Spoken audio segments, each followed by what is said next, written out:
has issued a severe thunderstorm warning for western Nash County, Vance County, Warren County, eastern Granville County, northeastern Wake County, Franklin County, until 11:15 p.m.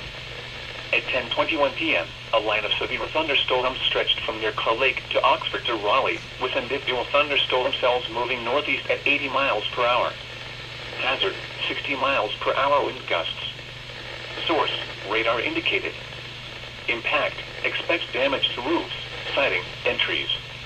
Locations impacted include Raleigh, Henderson, Oxford, Lewisburg, Warrenton, Wake Forest, Zebulon, Franklinton, Norlina, and Bailey. For your protection, move to an interior room on the lowest floor of a building. Torrential rainfall is occurring with this storm and may lead to flash flooding. Do not drive your vehicle through flooded roadways.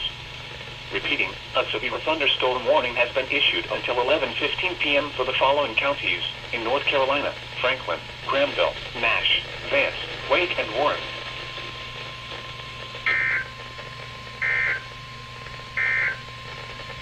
A severe thunderstorm warning remains in effect until 10:30 p.m.